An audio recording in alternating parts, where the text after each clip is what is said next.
Rasulullaah s.a.w. invites an unnamed person to Islam.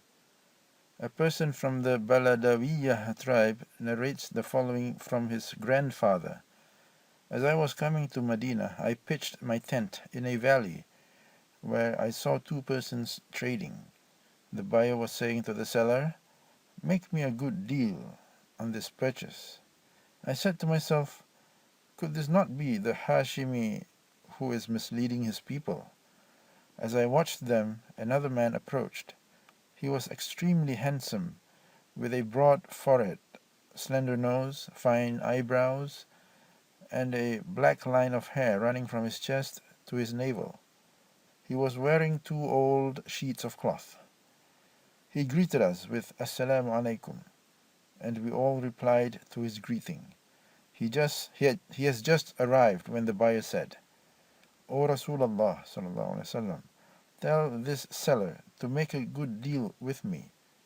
To this Rasulullah s.a.w. raised his hands and said, "You people are the owners of your goods.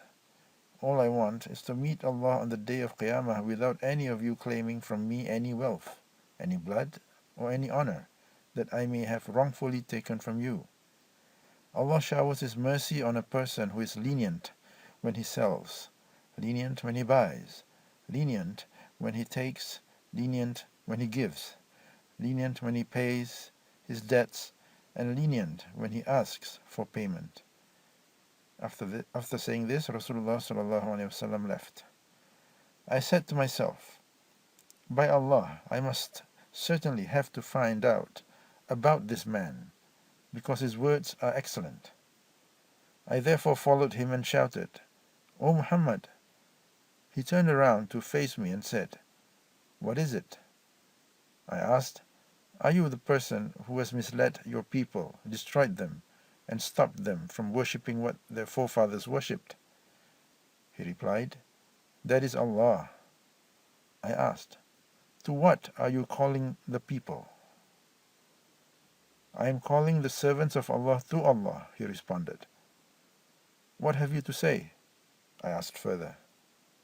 He said, "That you should testify that there is none worthy of worship but Allah, that Muhammad is the Rasul of Allah, that you believe in everything revealed to me, that you renounce Lath and Uzza, and that you establish Salah and pay Zakah." "What is Zakah?" I asked.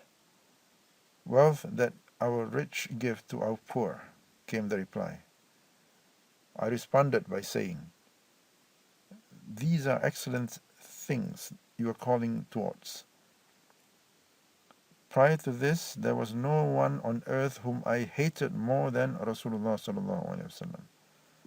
However, it was not long that he became more beloved to me than even my children, my parents, and all of humankind." I then said to him, "I have understood." "You have understood?" he asked. "Yes," I replied. He asked, "Do you testify that there is none worthy of worship but Allah, that I, Muhammad, am the Rasul of Allah, and do you believe in everything revealed to me?" "Yes, O Rasulullah s.a.w, I replied. I then asked him, "There is an oasis where many people are settled. May I invite them towards that which you have invited me? I feel that they will want to follow you." He replied, "Yes, you may invite them." Consequently, all the men and women of the oasis accepted Islam, and in appreciation and happiness, Rasulullah s.a.w. stroked the head of this Sahabi radiallahu anhu. Hazrat Anas bin Malik radiallahu anhu narrates that Rasulullah s.a.w. was once visiting a man from the Banu Najjar tribe, when he said to the man, "O uncle, say La ilaha illallah." The man asked, "Am I your maternal uncle or paternal uncle?" Rasulullah s.a.w. replied, "You are my maternal uncle. please say La ilaha illallah. Will this be good for me? The man asked. Certainly, replied Rasulullah s.a.w. Hadrat Anas radiallahu anhu narrates that Rasulullah s.a.w. once visited a Jewish boy who used to serve him but had fallen ill. Sitting by his head, Rasulullah s.a.w. said to the boy, "Accept Islam." The boy looked at his father, who was also there. The father said, "Obey Abul Qasim," that is Rasulullah s.a.w. The boy accepted Islam. When Rasulullah s.a.w. left the house, he said, "All praise for Allah, who has used me to save him from Jahannam."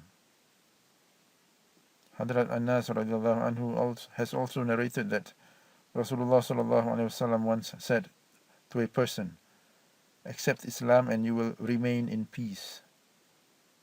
The person said, "But I dislike it." Rasulullah s.a.w. said to him, "Even though you dislike it,